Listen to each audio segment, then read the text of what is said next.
Kurt Cobain, Part 3, in the Actors Room, episode number 55. Last week, I said that was episode number 55. Wrong. I edited it, and I didn't catch it. Shame on me. Now, the first time I listened to it last week, while I did the editing, I was like, fuck. I said 55, it's not. I have to correct that later. And I didn't. I forgot to correct it. So all of you out there who picked that up, or maybe me pointing it out is a bad idea. I'm now pointing things out to you that I did wrong, and maybe you didn't notice. So you're like, oh, he fucked up.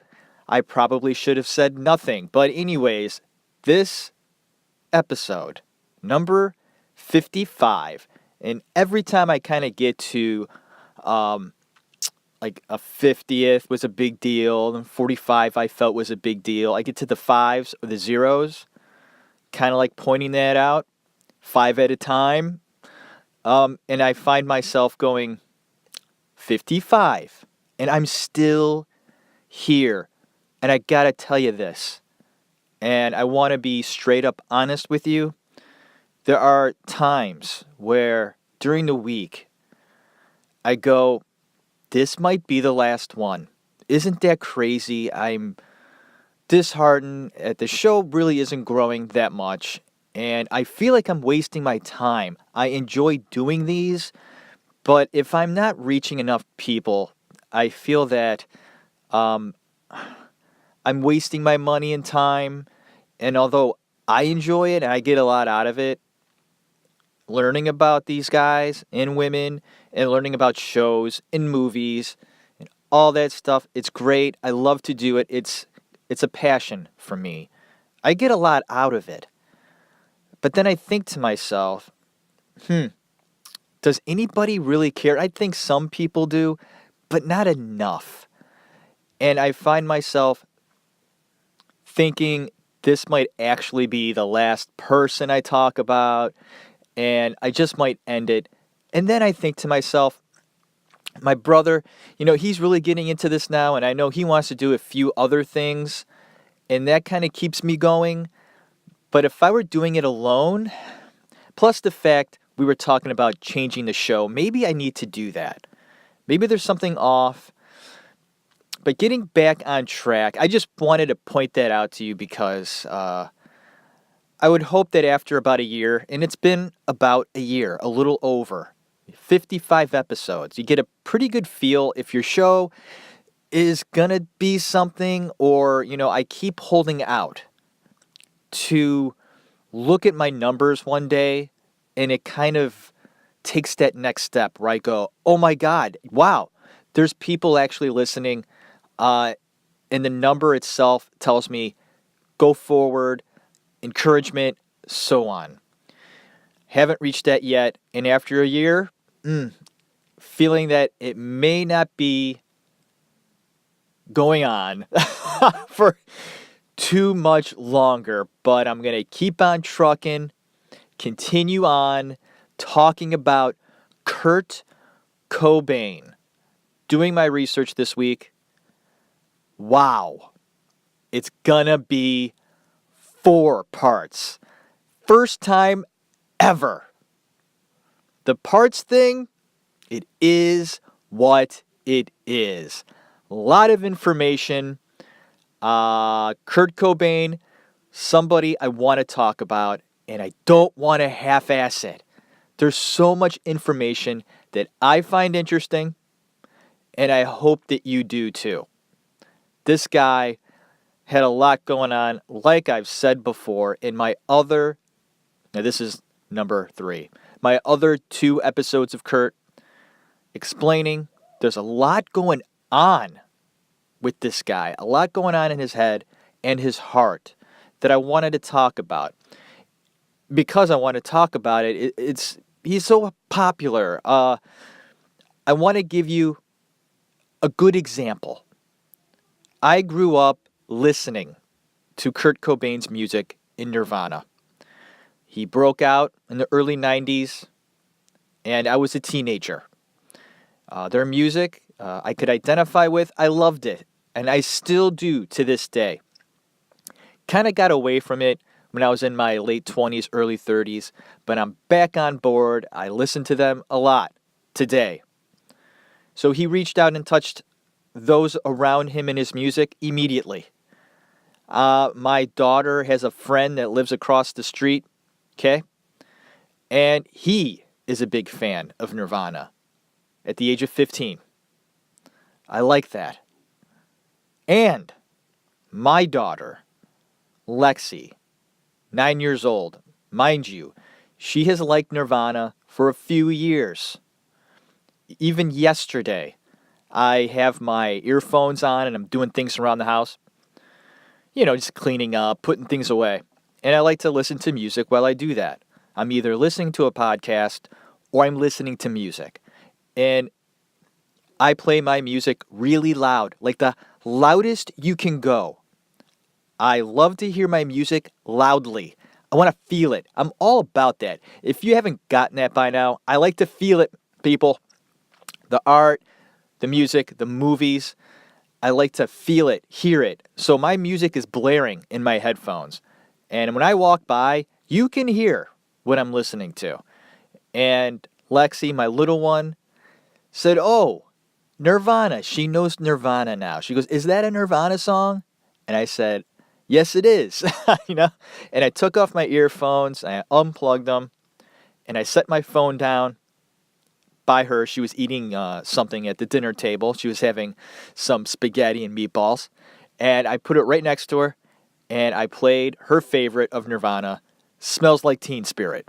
She loves that one, so I played it for her, and I said, if you want to listen to any more, that's up to you.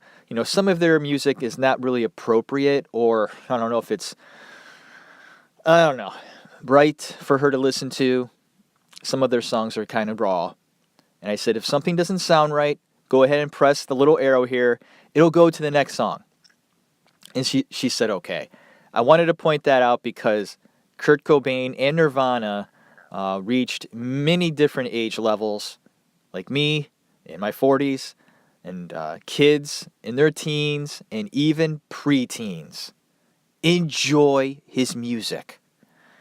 And I think that is intriguing to me. And I just realized that yesterday. I said, wow. I mean, even my 9-year-old daughter likes Nirvana. I think that's saying something. Am I right? I think it is. I really do. So let's go ahead and talk further about Kurt Cobain and Nirvana. This part of his life, like I said, it's going to be 4 parts. And that's just the way it is. A lot of information. And in 1990, busy times for Kurt and Nirvana. The band was on the road again. Then they took advantage of the Evergreen State College campus while the students were away on spring break. They used their TV studio. The idea was to put together an hour-long video of footage. Nirvana footage, just jamming out.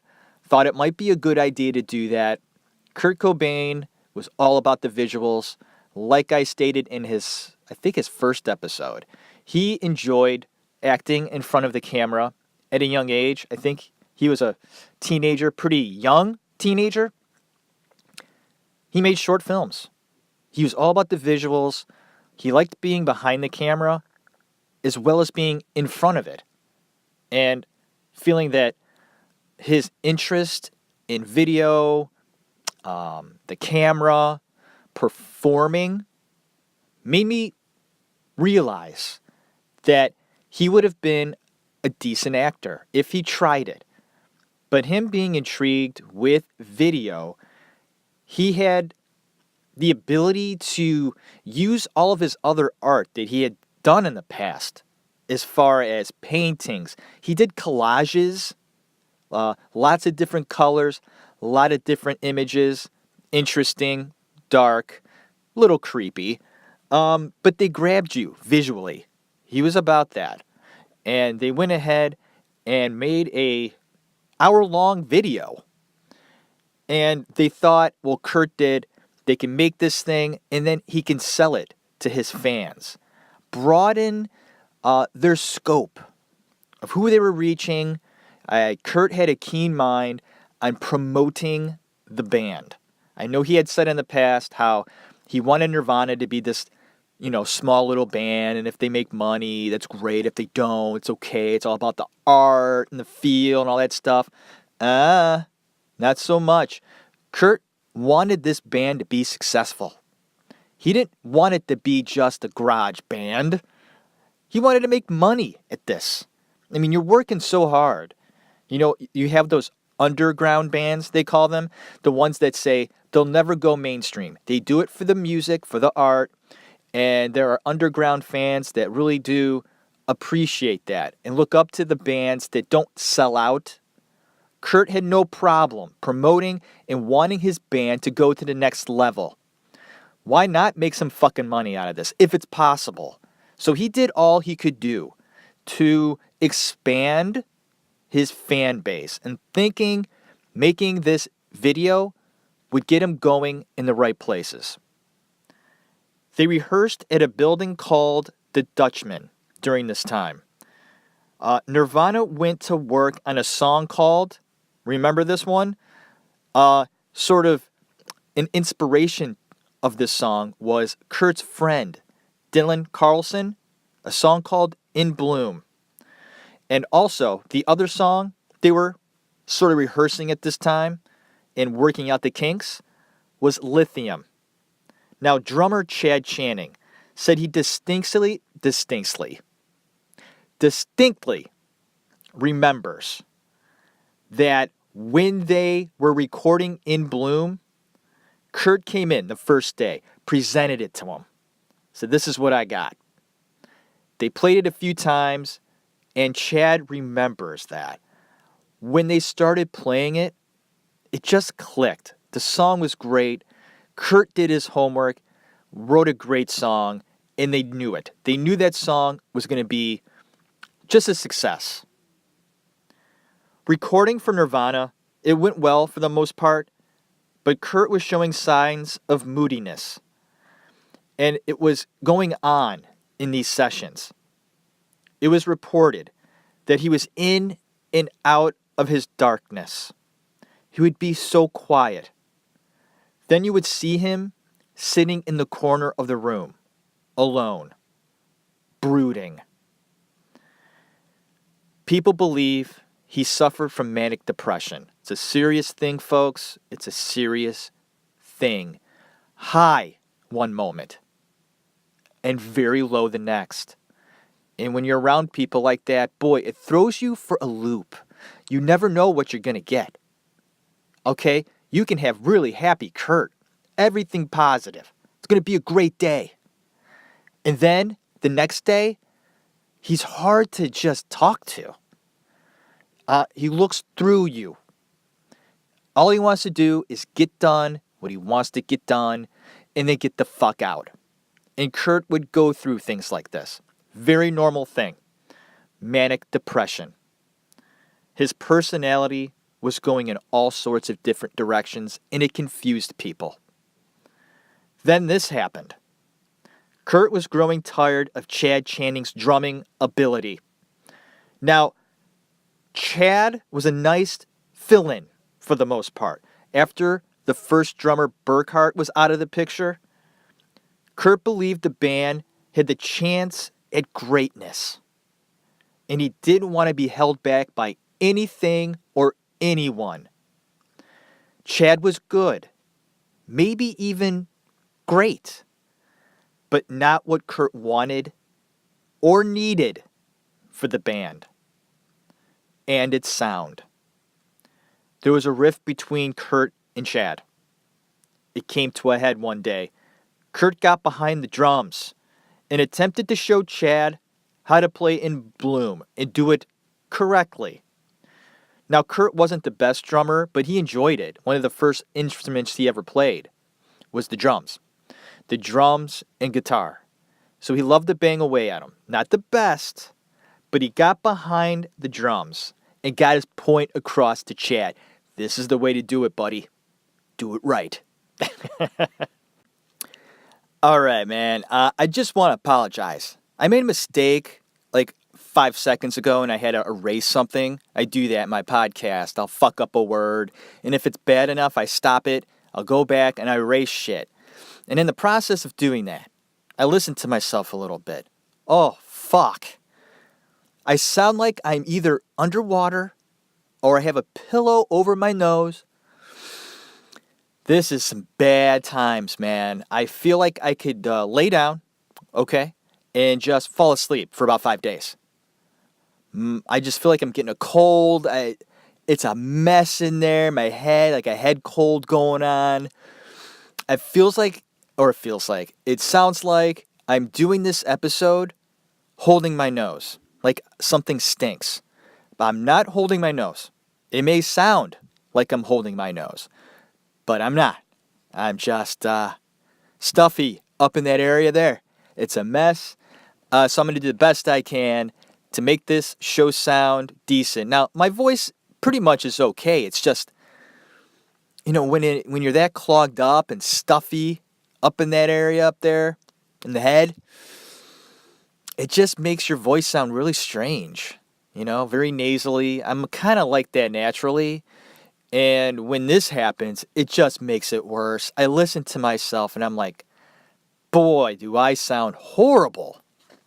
But I'm going to get back to my notes here. I was talking about, Chad.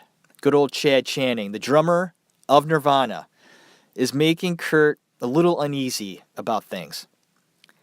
Kurt feels he's just not good enough. He's fine. Excellent fill-in for the past how many months? Filling in for Burkhart. Really doing them a great favor. But Kurt feels they could do better. Plus, Chad shows up late to a gig. And Kurt's just like, yeah. I'm already kind of, on the fence with you. And then you show up late to a gig. And Kurt took out his frustrations on his drum set. And I guess Iggy Pop, good old Iggy Pop showing up. A big part of the David Bowie episode. Iggy Pop was in the audience that night. And Kurt was just all flustered. So flustered, the band performed horribly. Kurt was so pissed because he felt Nirvana was better than that. They could give him a better performance, and it was less than mediocre. Chris Novoselic was so upset by this, their performance, he actually shaved his head. True story. The very next day, Kurt broke up with Tracy, his longtime girlfriend. First real girlfriend over. He broke it off with her on her birthday. Ouch. Ooh, Kurt. Kurt was falling for her friend, and her name was Toby Vale. Double ouch. It was not long after this that Chad Channing was gone for good, ousted from Nirvana. Both Kurt and Chris went to his house and broke the news. Kurt was quoted as saying this about the incident. Quote, "I felt like I just killed someone." End of quote.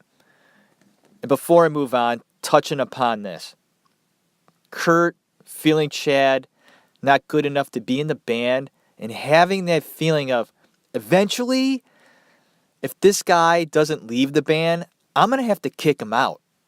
And that's a hard thing to do. It's the right decision for the band, yes. But hard to do. They both went to his house, sat down with him, and explained, Chad, You're not good enough to be in the band. That's gotta hurt so much for Chad. I don't know how much his heart was into Nirvana. And, Chad didn't know how big they were gonna be. He was been in other bands before that, and Nirvana was one of them. And who knows what happened to the other bands that Chad was in. But Kurt was like, Chad, I'm sorry. We're moving on without you. That had to be a hard thing to do. Now, I've never, ever had to fire anyone. I'm not really a manager. I run a site where, I pretty much run everything in my my little office. But I don't have people, under me where I have to tell what to do and hire and fire people. I've never done that. My wife has to do that. She's a manager at Jenny Craig, and she's been doing it a while. And I really give her props, and I admire her. She has to do that. She has to hire people, and sometimes she's got to fire people too. I would be a mess having to do that. Kurt, in the same respect, had to fire Chad. Bye. And then hope and pray they find a replacement. Kurt was spending a lot of time with his new girlfriend, Toby. She didn't want to place a title on their relationship. We hung out a lot, she said. I enjoyed his company. You talk with people, you find them interesting, you talk to them some more. And you're attracted to somebody, guess what? You have sex with them. Don't put a title to it, just be. That was her sort of thing, this Toby girl, that Kurt and Toby, I don't think, classified themselves as girlfriend and boyfriend. I think Kurt saw Toby as a girlfriend. Toby, on the other hand, not so much. He's just a guy I like to hang out with, jam with, and have sex with. No title. That's just the way it is. Some people are like that. I mean, what do you need a title for? We're together. Do I have to? Why make it official? Especially when you're dating. It's like, if you're married, yeah. I mean, that's when you say, okay, we're getting married now. Put a title to it. We don't see anybody else, even though there are open relationships like David Bowie did. David Bowie had an open relationship with his wife. They were married, but they were free to see other people and have sex with them. And I explained in that episode, don't get that. Why get married? Just stay whatever you are. Why put a name to it? When you're dating someone, I get that. Oh, 100%. So, no title for Toby and Kurt. They listened to music together. They simply enjoyed being around one another. And at this time, Kurt found some downtime, which was rare at that time. They seemed to be really grinding, playing every gig they could, plus the fact they rehearsed and practiced a lot. Well, I guess in that summer of 1990, Kurt found some downtime. And in his downtime, collaborated with his buddy Dylan, again, with the band Earth, and also with Toby, his new girlfriend, as well. She would rock out too. And Kurt and Toby would actually write music together and sing each other's songs. So from what I get is Kurt would have his songs that he wrote, and Toby would have her songs that she wrote, and they would mix it up. He would take her music that she wrote and sing it, and she would do the same. She claims a lot of their brainstorming ended up inspiring several Nirvana songs in the future. She said Kurt was super interesting, inspiring, and just fun to play with. Kurt and the band decided to stay with Buzz Osborne during the summer with the Melvins in California. Buzz took them to see a band called The Scream. A guy named David Grohl was their drummer. After the show, Kurt kept talking about the band, especially the drummer Dave. He said, boy, I wish we could get a drummer like that. Then Nirvana started on the road again. They opened for Sonic Youth. Now keep in mind that Kurt and Chris had fired Chad Channing. They had a few replacements at this time, but of course, they weren't pleased with them. Then a stroke of luck. The band that Dave Grohl was in, called The Scream, split up. I guess the bassist of this band was going through some shit with his girlfriend. It got nasty, and he quit. And that was that. Band over. The Scream, done. The door opens for both Nirvana and David Grohl. Nirvana caught a nice break, and so did Dave Grohl. Dave was a monster on the drums. And get this, it only took one practice with Chris and Kurt, okay, with Dave Grohl behind the drum set. And Kurt was convinced. Just one practice. They found their guy. Kurt Cobain and David Grohl even lived together at one point. Dave remembers quiet and weird nights. The place was a mess. Kurt would be upstairs writing songs, and Dave would be downstairs, lounging on a tiny little sofa that was about 4 feet long. "I'm over 6 feet tall," Dave said. God, was that uncomfortable. Grohl was dating a girl called Kathleen. So of course, she was around the band, just like Kurt's girlfriend, Toby. One day, Kathy wrote on the wall that Kurt smelled like Teen Spirit. And I guess Teen Spirit was a deodorant, and I guess Kurt smelled like it, because that's what his girlfriend wore. This Smells Like Teen Spirit song, huge, right?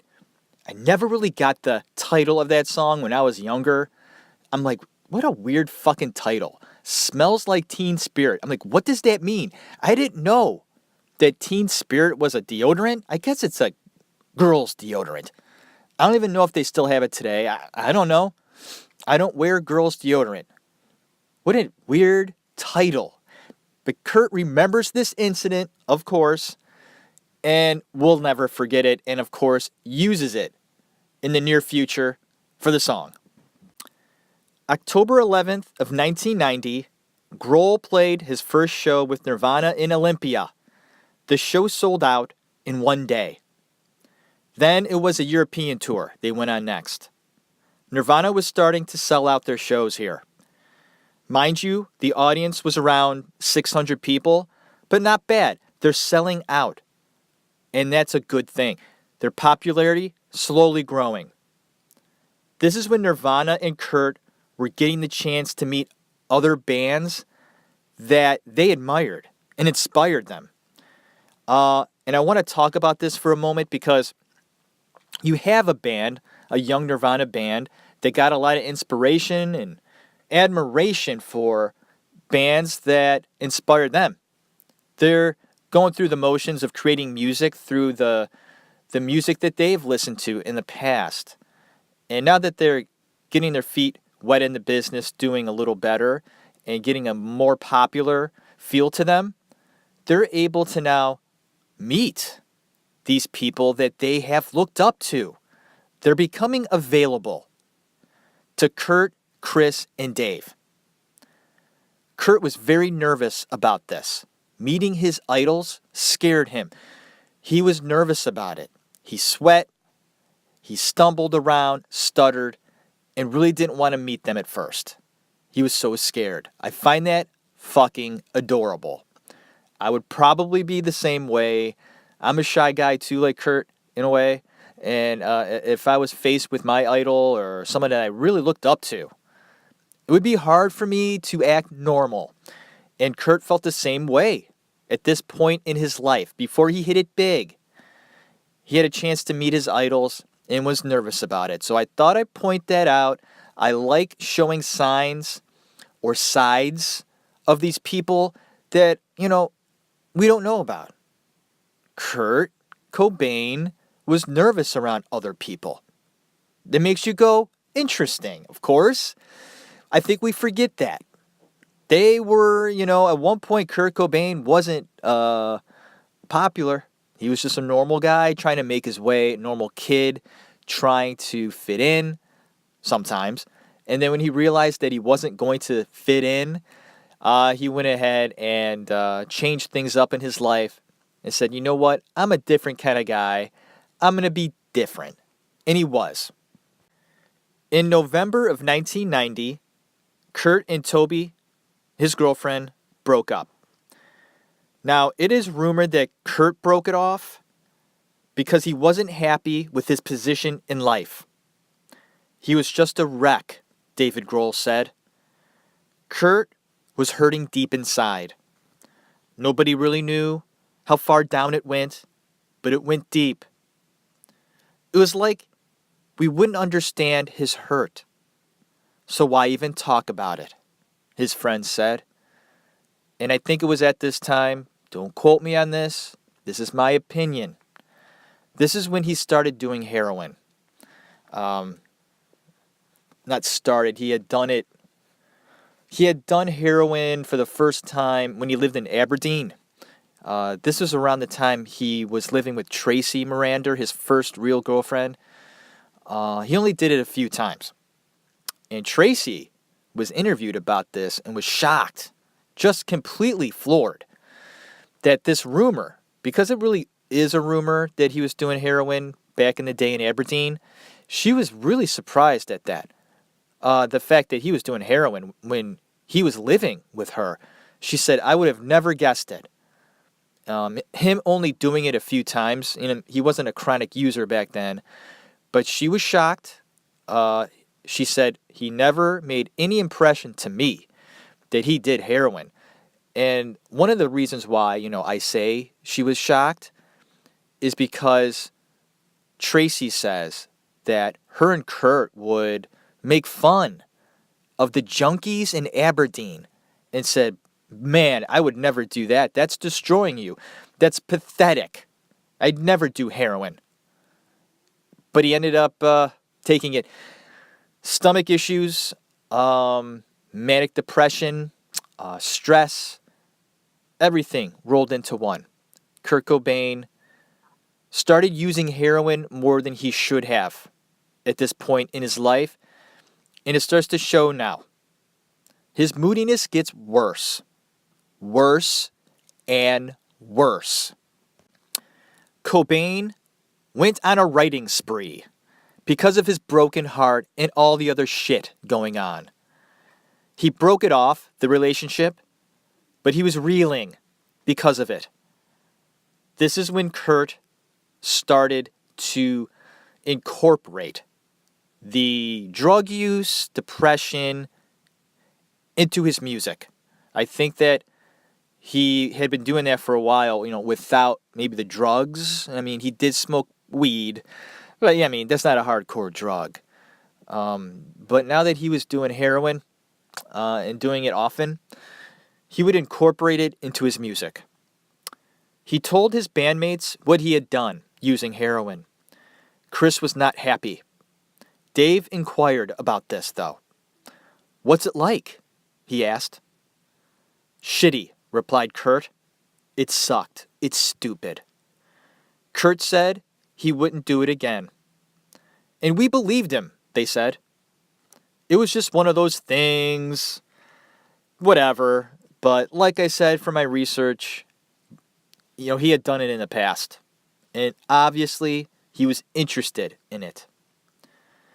A short time after this, Nirvana did a show and released some of their newer songs.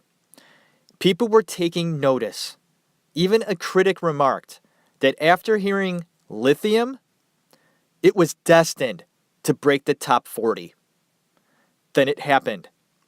Nirvana got a record deal. It was a David Geffen production. They did it. They signed on the dotted line. All right, they got this record contract, right? Doing very well. They're growing in popularity. They now got a record contract with David Geffen. Things are looking up. But I want to point this out. Being in a band, it takes a long time to reap the benefits of having a successful band. And that means making money. It doesn't come in right away. Oh, we signed the record contract and there's cash falling down from the sky. No, sir. That's not the way it works. You have to sign the contract, right?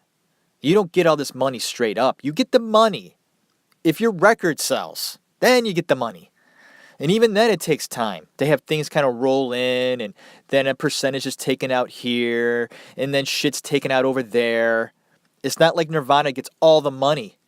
There's a lot of other shit that goes along with it. So they definitely, at this time, not rich and financially in trouble. And I want to point this out. It was so bad that the fact they didn't have any money yet, and just being miserable, they were like living in this little apartment, Kurt and Dave Grohl, and it was like depressing, and it's just like the weather was crappy outside, always raining, and they were just so depressed. Plus the fact they had to pawn off some of their equipment to eat. And what did they eat? Corn dogs. 1991, the band was getting better, little by little. Dave Grohl proved to be the missing piece that Kurt was looking for. Even others remarked how Nirvana kicked up a notch since Grohl got behind the drums. He hit the drums so fucking hard, they would say. He was incredibly strong. The recording of Nevermind went well. They roomed at a nice hotel nearby while they recorded this album. Nice hotel rooms, right? Not a normal thing for this band. They were usually not in nice hotel rooms. Plus, California weather suited them well. But they completely destroyed the rooms. It was like an atom bomb went off. And there was shit everywhere. Beer bottles here, clothes there, food here, albums scattered everywhere. Chris ended up actually getting a DUI at one point. He and Kurt did some mushrooms as the evening started. Then Chris was swinging from a whiskey bottle that night. They decided to go somewhere. Not a good call. Might want to stay in. Chris drove. Kurt hated driving, by the way. Most people say that Kurt Cobain drove like a little old lady. Thought I'd point that out, little tidbit. But anyway, Chris Novoselic drove. And of course, they get pulled over. Chris was drinking and driving, literally. Had a whiskey bottle right at his hand, right in the ready. I guess there was about a quarter left of alcohol in this bottle. He had drunk more than half of it that night. And realized that, oh shit, this is bad. I'm kind of drunk. I got a beer bottle here, not a beer bottle, a whiskey bottle right here. And the cop just pulled me over. This isn't good. I got to get rid of this. So he downed the rest of the whiskey, gulped it down. So in the 30 seconds it took for the cop to get from his car, right, to Chris's car, he downed the rest. He was so completely fucked. Chris was arrested and put in the slammer. Kurt, still tripping on shrooms, had to walk back to hotel, which was 7 miles down the road at 2 a.m. And I guess, they had to go ahead and bail Chris out because they had a recording the next day. I gotta tell you, I'm making so many mistakes this week. I think I've made about 30 mistakes already. I'm about halfway done. Oh, more than that. And I have to go back and erase stuff because I keep messing up. Like, I keep mispronouncing words. I'm tired, folks. I gotta tell you. I'm so tired. Okay, I gotta explain myself. Okay. Work is super busy. That's number one. Constantly moving around at work. This is the busiest we've ever been. I've been with Xerox for over 15 years. This is the busiest I've ever been. The amount of paper I go through. I like start crying for the trees. There's trees out there going, oh my God, what are you doing? I feel, okay? And like, just, family stuff with the kids.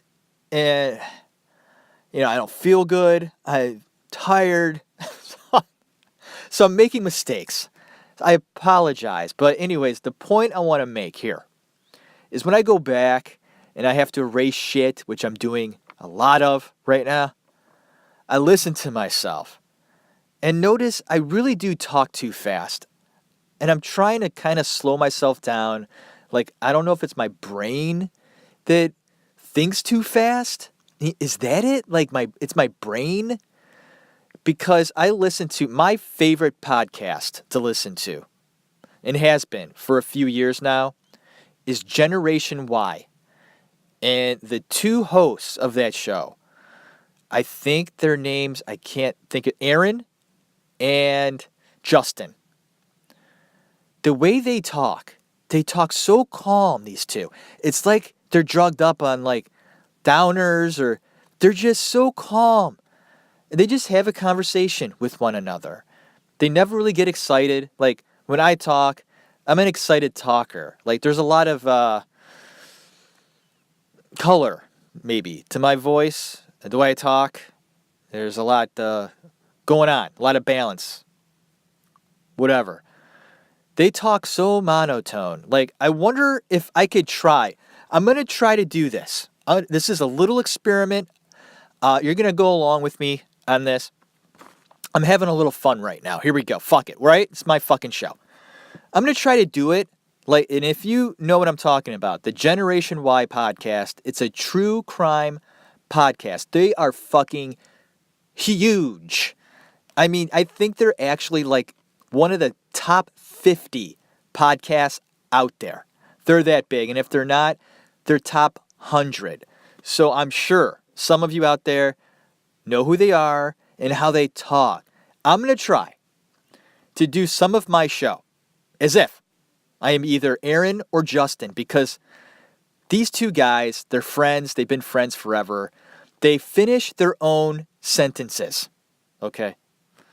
Or each other's sentences. They're that good. Like, they just got that feel. But they talk real quiet like. So here we go. I'm going to do the show like they would. I'm going to see if I can do it. 1 p.m. Midnight. I'm going to try. This is really weird. Okay. I'm going to take 2. 1 p.m. to midnight. Nirvana records. David Grohl. I can't do it. I'm going to try again. David Grohl.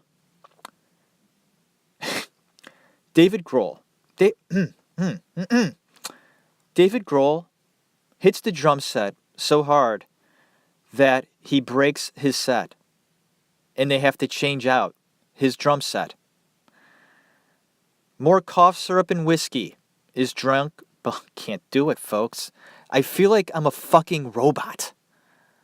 And when I do listen to their podcast, I think to myself, the content's fucking amazing. But they're so boring. They truly are. Once in a while, one of them, I think Justin, he'll kind of laugh or, have fun with something.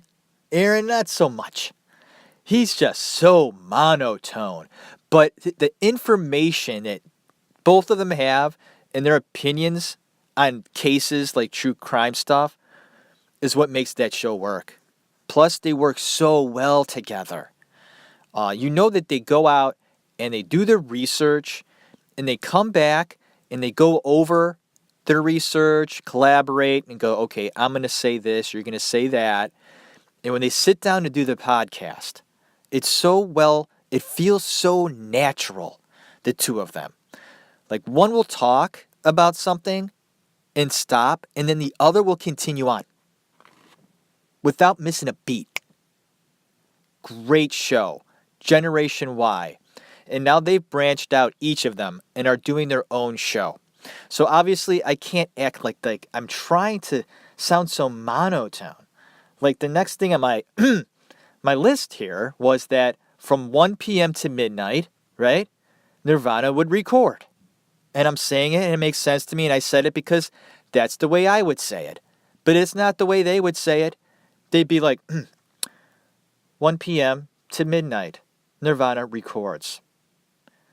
And then, my flow is fucking up. Like, I'm reading my notes, and as I said that, I'm lost. It's like it's not flowing, like, enough. And as an actor, if I were to take that on as a role, like, okay, I'm going to have to be Aaron and Justin and do this episode like them. I'd have to practice that, man. I just can't do it like that. When I did a play and I had to have an Italian dialect, I had to speak Italian, or not speak it, but have that accent. I'm like, I have no idea how to do that.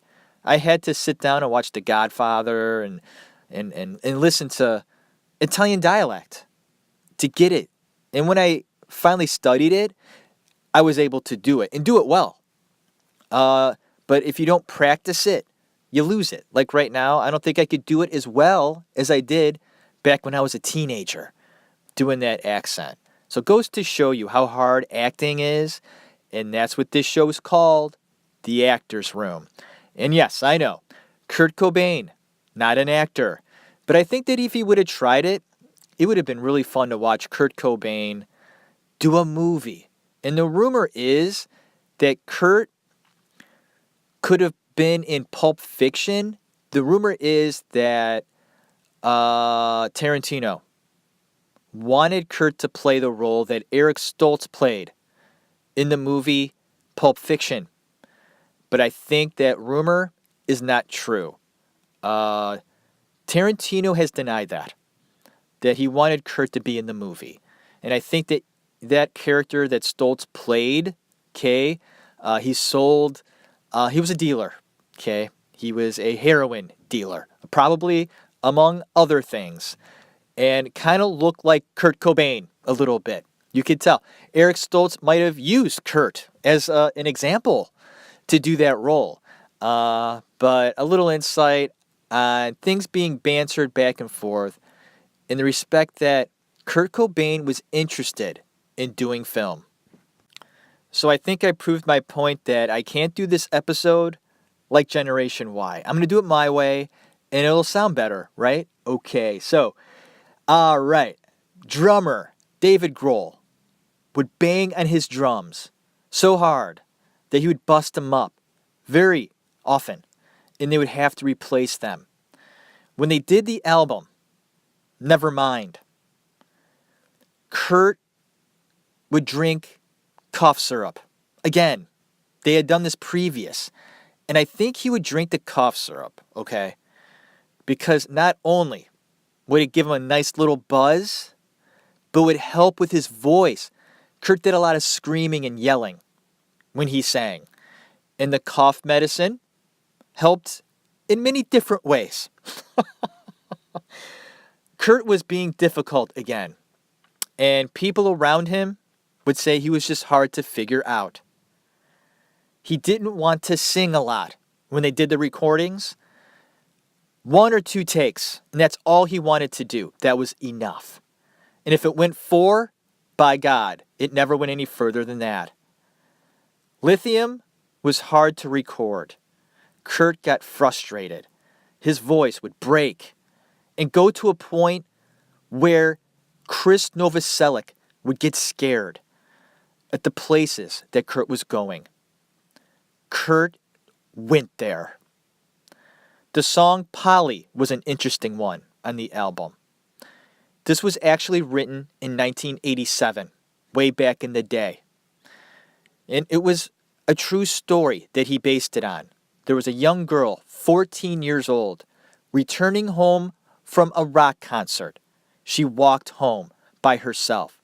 She was picked up by a 49-year-old man, abducted her, raped her, abused her, tortured her with the blowtorch. This is a true story, folks. Kept her around for a long time in bondage. The little girl, the 14-year-old, decided her best course of action was to give in and make her capturer, her abductor, make him believe that she liked him. And it was such an intriguing case and story that Kurt put a song to it, Polly. Kurt really cared about the editing process in the album, mixing and all. And he would go on to say this later, that he was sort of surprised that he cared that much about logistics, how things sounded, being in the right room, having the right acoustic feel, and the mixing process, how one instrument had to be at the right volume. Sometimes a guitar was too high in volume. Got to bring it down.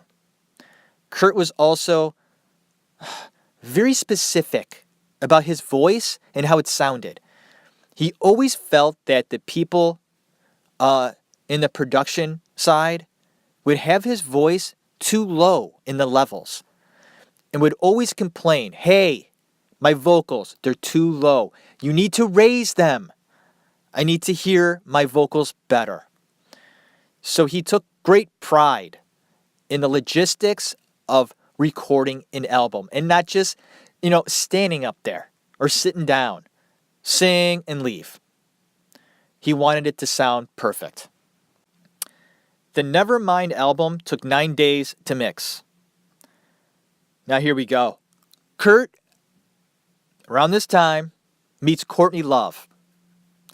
A mutual friend of theirs was in a band, and Courtney would hang out with bands. That's what she did. She was a groupie, and plus the fact she had her own band. But she would hang around bands, like a groupie, just the whole scene. She loved it. Well, they had some mutual acquaintances, Kurt and Courtney. Kurt showed up at an event and saw Courtney and a mutual friend horsing around, being silly. Kurt was intrigued and soon enough was rolling around in the ground with them, having fun. Kurt never forgot about this incident. After he left, he got her number and called her up because he couldn't stop talking about her. He missed her. Called her up at 2 a.m. The cover of Nevermind was his idea, Kurt. The naked baby in the water with the little penis sticking out. What a choice, right? And once again showing you his fascination with babies and fetuses and the young, the progressions and just babies, I guess, period. It's showing up in his artwork and his album covers. He used all of his art in all of his album covers or anything associated with his music. Kurt started actually making a little bit of money at this time. Not a lot, but he received a $500 bonus at this time. What did he do with the money, you ask? This is what he did. He went out and bought a car, a Plymouth Valiant, and he loved that car. Kurt got kicked out of his apartment because he didn't pay the rent. The video for Teen Spirit began shooting. That's noteworthy. It's historic, this video. Then they spent 1 year on a tour with Sonic Youth. Courtney started hanging out with the band a little bit more and a little bit more. Then the Teen Spirit single released in England. They had a party for this, the single coming out in England, and the band acted up, so much so. They were kicked out of their own party. Man, that's awesome. Okay, this is another significant thing happened here. They performed at the Beehive. Now, mind you, at this time, there's a buzz about Nirvana. Haven't broke yet, but they're starting to get real popular. Locally, for sure. And there's a place called the Beehive. It looked like they're in the middle of a department store. I've seen clips of this, and they sing some great songs from their Nevermind album. And the place is packed. They said that the show was supposed to start at 7 p.m. There were people lining up at 2, 5 hours before the show started. Kurt looked around, got a little scared, and realized something's going to happen. He had a feeling that, is something going to happen now? And he was feeling anxiety about it. And here he is, wanting success. I mean, they have no money. They're working real hard. And they feel like they're on the cusp of something. Kurt felt it during this Beehive thing that they did and realized something's going to happen. And something's going to happen real soon. The record company wasn't prepared for the demand there would be for this album. There were back orders when Nirvana put out Nevermind. It was huge. Courtney Love went to visit her off and on boyfriend, Billy Corrigan of Smashing Pumpkins. But Billy's real girlfriend was there. So Courtney had to leave. So she decided to catch the last 5 minutes of Nirvana's show. And the rest is history. And before I wrap up this episode of The Actors Room, Kurt Cobain Part 3, I want to mention this incident.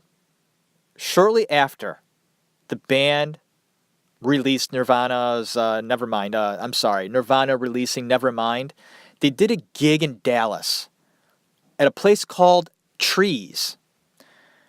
Kurt was sick. He had the flu. Just, fever, not feeling well. So they had a doctor come in, shot him up in the ass with with antibiotics. Like, didn't even know what kind of antibiotics this doctor was giving him. But Kurt, not feeling well, felt, okay, anything to make me feel better. I got a show to do. And he went on to do the show with a shitload of antibiotics, cough medicine, alcohol, whatever the hell else he had in him, whatever kind of drug he had in him, still did the show. Was so out of it and fucked up. He took his guitar and smashed it into one of the monitors on the stage. I guess the bouncer that was sitting on the edge of the stage to protect the band, that was his monitor. And he was fucking enraged. Now, Kurt, still being, loopy as hell, just got done smashing this monitor and was like crowd surfing. So he would, jump into the crowd and they would throw him around. Well, the bouncer was still so pissed at Kurt. He would grab at his feet to pull him back to the stage. And was so violent with Cobain. He was pulling at his hair. Really, well, I've seen clips of this. I mean, he's yanking on Cobain's hair to pull him back to the stage, plus getting a free little tug for, busting up his monitors. Well, Kurt took his guitar while he's pulling him on stage and started bashing this guy in the head with his guitar. Got a fight going on here. The bouncer just takes Kurt, flings him to the stage, and starts pounding on him. Chris Novoselic's like, whoa! He starts getting in the middle, telling the bouncer to get the fuck away. I mean, this was kind of really cool to watch, actually. Because no one's really going to, get too hurt. Monitor got bashed up. And, Kurt's hair got pulled a little bit. And he got punched in the face and kicked some. But goes to show you what happens when you're, in a band. You're all fucked up on whatever it is you're fucked up on. Mess. It was quite the sight to see. So I wanted to mention that little incident right around the time the band was about to explode. And I think that I'm going to continue on for a little bit here, okay? Because it was shortly after this incident, Nirvana got a fax from guess who? Metallica. Quote, this is what Metallica said to Nirvana in the fax. We dig Nirvana. We dig your band. Nevermind is the best album of the year. P.S. Lars doesn't like the band. Of course. Of course he doesn't. Why would he? He likes Metallica. That's it. I'm just, a mess. But I like that. P.S. Lars doesn't like the band. All right. Nevermind. The album went gold. Kurt marries Courtney. The advice from their friends? Don't do it. You'll both end up strung out on heroin and dead at 35. That's what their friends predicted. 35. Kurt was already back on heroin. And I want to correct a misconception about Kurt and Courtney here. There are some out there that say that Courtney was the one that introduced Kurt to heroin or really got him going in that way. That's not true. Kurt was already pretty deep into heroin when he met Courtney. And Courtney was actually pretty clean at this point in her life. And sort of making the decision to be with Kurt, she had to make the decision of being high with Kurt. If you were with Kurt, you were doing drugs. So I wanted to correct that. And both of them doing heroin, pretty hardcore, while married. All this fame and all this popularity. And Kurt was feeling the pressure. He was even nodding off in interviews. Episode number 3 of Kurt Cobain, done. And we will definitely wrap it up next week. Part 4.